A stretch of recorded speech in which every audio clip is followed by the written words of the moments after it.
स्वागत है दोस्तों आपका हमारे चैनल शार्प IQ एजुकेशन में।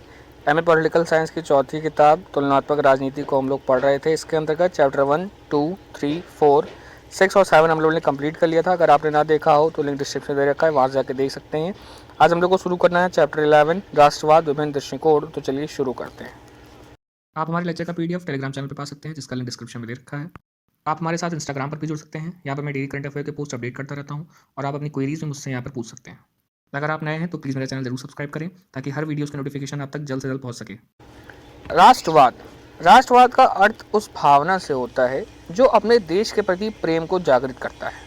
यानी कि अपने देश के प्रति प्रेम, अपने मूल वंश के प्रति एक इच्छा, एक जुड़े रहने के भाव को राष्ट्रवाद प्रदर्शित करता है।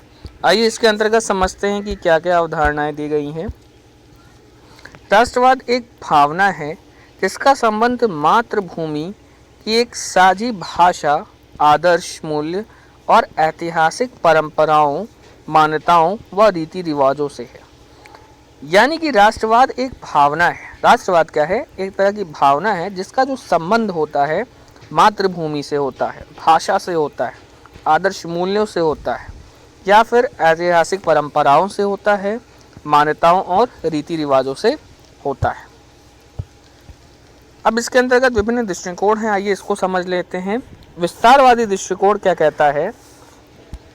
इसके समर्थक विकसित देशों के विस्तार को अविकसित देशों के विकास व सांस्कृतिक उत्थान के लिए आवश्यक मानते हैं।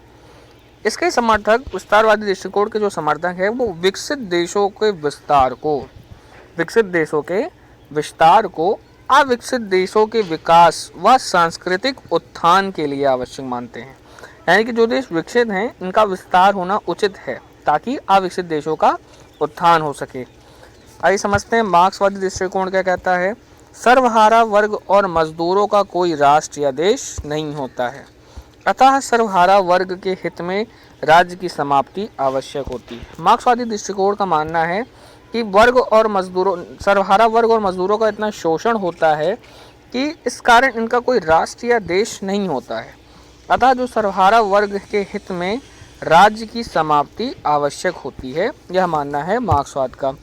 फासीवाद का क्या दृष्टिकोण है? फासीवाद ने राज्य को सर्वोपरि माना है और राज्य को ईश्वर का एक प्रतिबिंब माना है फासीवादी दृष्टिकोण में। इसी के साथ हमारा ये चैप्टर समाप्त होता है। धन्यवाद। अगर आपको मेरा लेक्चर पसंद आता है तो इस चैनल को सब्सक्राइब करें, लाइक करें और अपने दोस्तों के साथ शेयर करें। Thanks for watching.